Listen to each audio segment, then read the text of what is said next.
चला आज आपण ना मस्त अशी सुंदरशी रांगोळी पाहणार आहोत. ती पण कशाने, सुपारीच्या साहाय्याने. एका डिशच्या साहाय्याने डिश ठेवायची, सुपारीच्या साहाय्याने दोन मोठी छोटी आकाराच्या अशा दोन सुपाऱ्या लागणार आहेत आपल्याला इथे.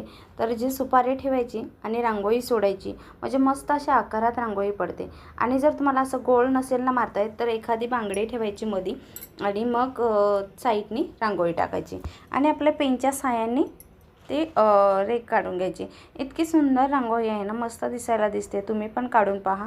जर तुम्हाला असेल ना ह्याचा डिटेल व्हिडिओ पण आलेला आहे, नक्की पहा. ही मोठी जी सुपारी म्हटली आहे ना दोन रांगणार, तर ही मोठी सुपारी जी मध्ये ठेवली आणि तिच्या साईडने मग दुसऱ्या रांगोळीचा कलर टाकून घेतला. इतकी दिसायला काढायला इझी आणि दिसायला पण सुंदर दिसते.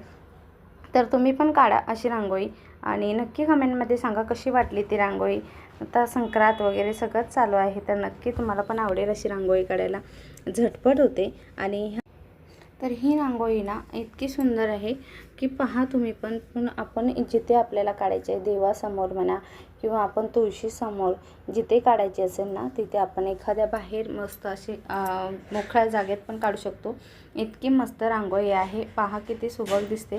आपण जास्त कलरही यूज केले नाहीत किंवा जास्त काही ह्याच्यामध्ये. तर याचा फुल डिटेल व्हिडिओ आलेला आहे, नक्की जाऊन तुम्ही पहा चॅनलवरती. तर नक्की तुम्हाला आवडली तर लाईक शेअर सबस्क्राईब करायला मात्र विसरू नका. कमेंटमध्ये सांगा कशी वाटली रांगोळी. तुम्ही पण तुमच्या दारासमोर किंवा देवाच्या इथे तुम्ही काढून पहा आणि नक्की सांगा कशी वाटली. तर चला आपण भेटूया नेक्स्ट व्हिडिओमध्ये. आणि हे जे कलर आहेत ते साधे सिंपल आपण भरले. तुम्हाला जे हवे ते तुम्ही याच्यामध्ये वापरू शकता.